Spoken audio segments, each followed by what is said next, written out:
Hello everyone and welcome to the first tutorial for digital media. My name is Matt and I'm going to show you the basics of Cinema 4D. I'm going to be using 11.5 for this because I still haven't got used to R12. I can't be bothered. So we're going to start with render settings. Obviously you don't want a small screen size, so we'll go to this little icon here and we'll go to output and change the width and the height to whatever you want. That's pretty much it for the basics in there. I don't want to get too far into it at the minute. This is your save tab. This is where you're going to save. This is everything to do with your renders. Choose the folder, choose your format, the depth I usually leave on 8-bit, change the name type that you want. Alpha channel, this is for if you want your object to, well, your scene to be rendered with no background. That's pretty much it for that. The rest of it I'll get into in later tutorials. So to start off, we'll go with movements around the scene. I'll show you how to do this quickly so you can save time and effort. These are your basic controls for moving around, but it's sometimes annoying going all the way up to the screen just to move a little bit if you need to. So to change the viewport so you're not always stuck in perspective, you can click the middle mouse wheel and then click it again to go into whichever one you want. If you're on a laptop, I'm not sure how you do that because you obviously don't have a scroll wheel unless you're plugging in a mouse. So you just have to click this little box up in the top right. Next thing, scroll in and out, move your mouse wheel in and out basically. Rotate is Alt and hold down the left click and drag your mouse. And pan is Alt and middle mouse wheel and move the mouse. There you go. Let's see. Moving objects, that would be a good one. So we'll drag a sphere in here. So the three basic controls for an object is move, rotate and scale. These controls are these three. The shortcuts for these: E for move, T for scale, R for rotate. And that's pretty much it for that. The next thing we'll do is, most people want to make their objects editable, so it's this icon here, or you can press C on the keyboard, and then to go with that you want the live selection tool. You've got these 4 different shapes for it, so you choose whichever one's necessary for that, and then you need one of these 3. So we've got the point selection tool, which if you see these little white dots, selects those, and if you hold down shift and drag then you can select multiple ones. So I've selected these, but I need more. Hold down shift, click, and there we go, we've got more. And if you need to take one off, control click and you get rid of them. The next one is the line selection, so obviously it's self-explanatory, you just select the lines. And then this one's the faces, so you select a whole face. Little shortcuts for these are structure. You can change everything about this, or most things about this in the structure. To get this without having to go up there all the time, just press V on the keyboard and there you go, you've got a ton of options.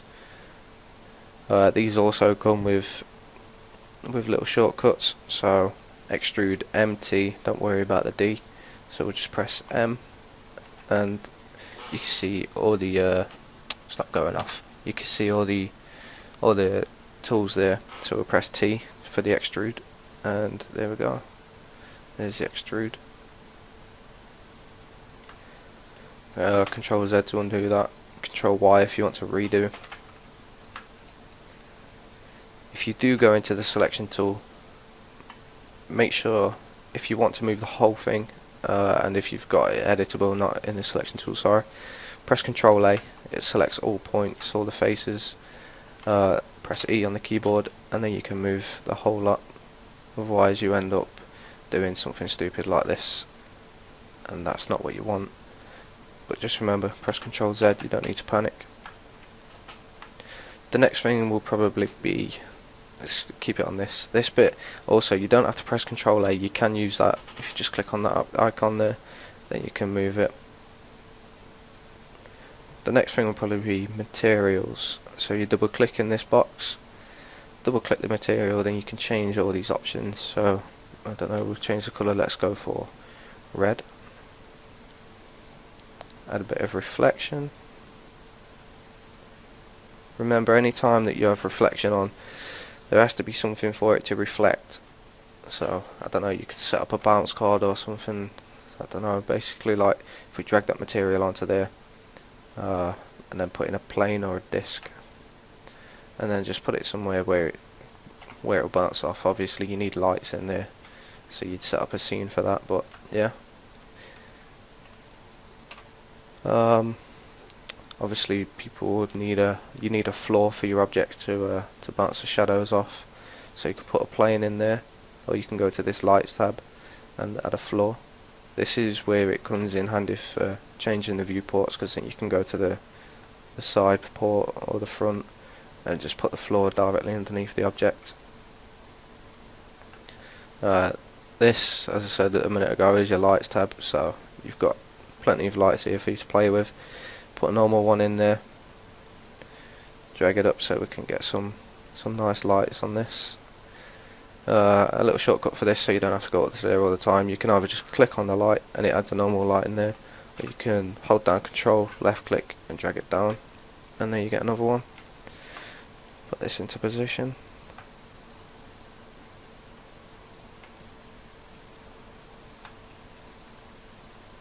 To add the shadows, you need to go into make sure you select the light, go to shadow and change it to soft, and then you click this button to do a preview render. And obviously you can see that lighting that I've set up is crap, but we get a nice shadow. So that's that. I don't know what else I can do for the basics. I kind of just jumped into this with no prep at all. Text. Most people want text. Two forms. We've got the MoGraph text, which has it all set up for you, so you can change the font. Mine takes a while to load because I've got loads of them. You can change what the text actually says, so just type in there, click the text object, and it changes. The depth, so you can get some nice depth on that. The caps is a good thing to use. It makes the text nice and you can make it nice and rounded. If you decide that you don't want the caps on afterwards, this used to always get me, don't change it to none, because you end up with this. Change it to cap, and there you go, back to normal. The other text object is a spline, so we'll go to this squiggly line up here and text, and you get the text spline. What you have to do for this one is add an extrude NURBS, so we'll go up to this and extrude NURBS, drag the text underneath the extrude NURBS onto it, so that you get this this downwards arrow, and there you go. What we have to do then, click on the extrude NURBS object, and you want to change this the last option for the depth, and then this one gives you a bit of angle to it.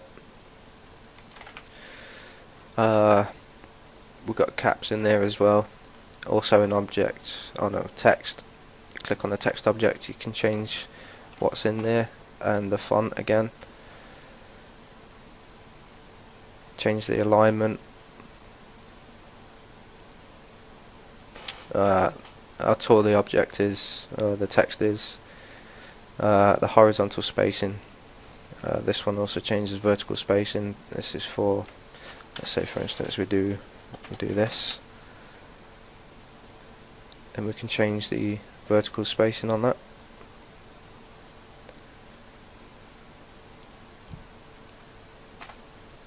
And that's pretty much it for the basics, I think. If I've missed anything out, then please let me know in the comments. This is only my second tutorial, so I've more than likely missed quite a bit of stuff. Please rate, comment and subscribe. and we'll be back at you with another tutorial shortly.